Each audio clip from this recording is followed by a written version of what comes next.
Bienvenue sur Africa 24 dans cette nouvelle édition du Morning News. Voici les titres de l'actualité. Au Mali, près de 300 jeunes déposent les armes dans le cadre du processus de paix lancé par la plateforme des mouvements d'autodéfense. Au Tchad, face aux défis sécuritaires grandissants dans le pays, le gouvernement décide de renforcer les capacités de la gendarmerie. Et puis retour en fin d'édition sur le match qui a opposé ce samedi l'AS Fan au Sahel Sporting Club. Résultat final, un but partout. Mais avant de développer ces titres, coup d'accélérateur dans le règlement du conflit opposant le Sahara occidental au Maroc. C'est tout le sens de l'appel fait ce dimanche 26 juin par le président Saroui par intérim. Katri Adou a appelé les Nations Unies à la mise en place d'un plan pour le processus de pourparlers afin de mettre un terme aux différends avant la fin 2016. Depuis le décès de l'ancien secrétaire général du Front Polisario, Mohamed Abdelaziz, des voix s'élèvent pour demander la mise en place de négociations directes entre le Maroc et le mouvement politique.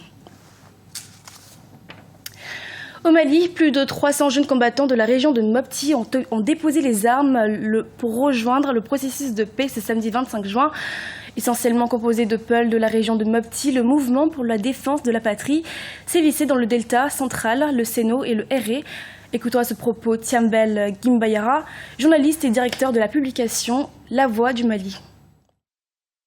Tous les jeunes qui s'étaient mobilisés derrière ce soi-disant chef djihadiste autoproclamé il y a quelques jours ont reconnu de ne pas en rajouter déjà l'insécurité qui règne dans cette zone du Mali et accepté de déposer deux armes. Cela ne veut pas dire que les gens qui se réclament des mouvements djihadistes ont accepté, sont entrés dans les rangs. Loin de moi de dire que ceux qui se réclament de Yad Agali et bien d'autres ont accepté de déposer. Mais en tout cas, tous ces jeunes qui se réclamaient de ce mouvement Peul, identitaire Peul, par rapport aux questions judiciaires, aux conflits ethniques, ont accepté aujourd'hui de dire ce n'est pas bon d'en rajouter à la situation, de rentrer dans les rangs.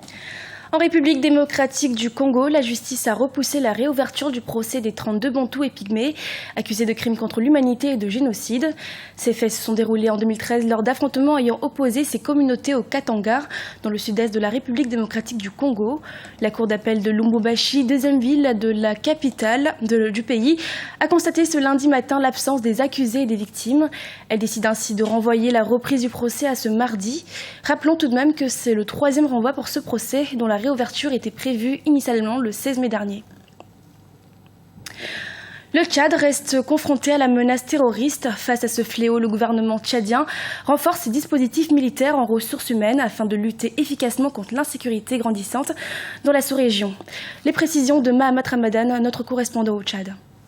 3000 élèves gendarmes tchadiens viennent de boucler leur formation cette semaine. Formés aux techniques de lutte antiterroriste, cette promotion a pour objectif de renforcer l'effectif des troupes tchadiennes déjà actives sur le terrain contre le terrorisme au Sahel.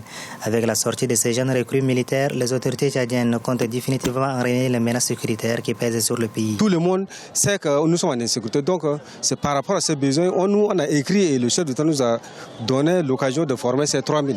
Par rapport à cette formation, je sais que ces gens seront déployés d'abord dans les zones d'insécurité. Et vous voyez, tout début est toujours difficile. Donc, quand ils vont déjà s'habituer à d'autres dans certains coins, je pense que la sécurité vraiment sera assurée. Les jeunes recrues, quant à eux, sont conscients de la tâche qui les attend et se disent prêts à accomplir leur devoir militaire au profit de la culture nationale et sous-régionale. Bon, je peux dire que la formation a été bien passée. Au début, c'était un peu difficile, mais avec le temps, ça a marché. Pour l'instant, j'espère qu'on a bien fini. On a deux phases. Il y a la phase pratique qui concerne les cadences, les techniques de combat, de défense, tout ça. Et à la phase aussi technique. Et nous les avons assimilés bien. Et je sais très bien que ça va nous permettre aussi de se défendre ou bien pour notre sécurité pendant notre service. Le ministre tchadien délégué à la présidence de la République chargé de la défense, le général Benaindo Tatola, n'a pas oublié de rappeler les devoirs des soldats vis-à-vis de leur patrie. Nous devons par tous les moyens préserver la paix chèrement acquise au prix des sacrifices suprêmes, a-t-il dit aux nouveaux recrues. Face aux défis sécuritaires qui vont grandissant, la gendarmerie nationale joue un rôle non des moindres pour lutter contre le terrorisme qui menace le peuple tchadien.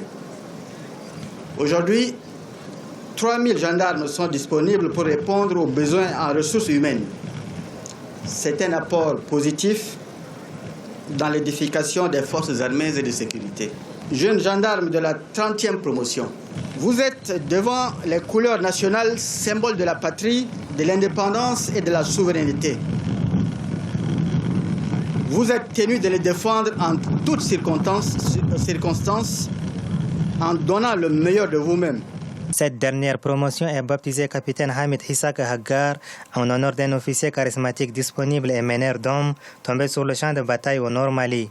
Par cet officier, le Tchad veut ainsi rendre hommage à ces soldats tombés hors de leur patrie sur le champ d'honneur en faveur de la paix et de la sécurité en Afrique. Procès du président du Sénat nigérian Ike Ekoramadou et son adjoint Bokola Saraki. Les deux hommes sont traduits en justice pour fraude et fausse déclaration de patrimoine et risquent jusqu'à 14 ans de prison. Une affaire judiciaire qui selon les observateurs, pourrait faire jurisprudence et aboutir ainsi au procès d'autres personnalités politiques. Pourtant, dominateur, le Sahel Sporting Club n'a pu faire que match nul face à l'association sportive des forces armées nigériennes. Avec un score de 1-1, la tension était présente ce samedi sur le terrain. Résumé de la rencontre avec notre correspondant au Niger, Sadou Alizé Mouktar. Pour le compte de la 21e journée de la Ligue 1, l'association sportive des forces armées nigériennes, ASFAN, premier du championnat, recevait ce samedi 25 juin 2016 le Sahel Sporting Club deuxième. Dès le coup d'envoi, la ASFAN s'est fait une frayeur suite à un cafouillage dans sa surface de réparation. Une action qui a immédiatement donné le ton d'une première période dominée par le Sahel Sporting Club. À la 18e minute, suite à une sortie hasardeuse du portier des forces armées, le Sahélien Issoufou Insa ouvre le score. Mais avant la pause, sur une magnifique action, le meilleur buteur de la Ligue 1 nigérienne, Adamo Moussa, sauvera l'ASFAN et marque son 16e but du championnat. On a vu un bon match de deux équipes qui voulaient de quelque chose. Bon, la gestion de cette tension est difficile. L'arbitre a pour moi failli.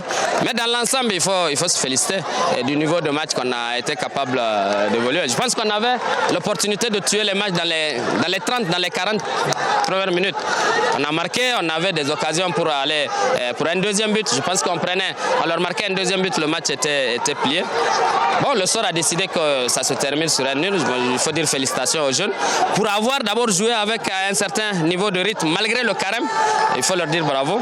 Au retour des vestiaires, après plusieurs occasions manquées des deux côtés, la tension monte sur le terrain. Il a fallu l'intervention de l'arbitre avec 2 cartons rouges pour ramener la sérénité. Issa Moussa Mossi est le meilleur buteur du championnat.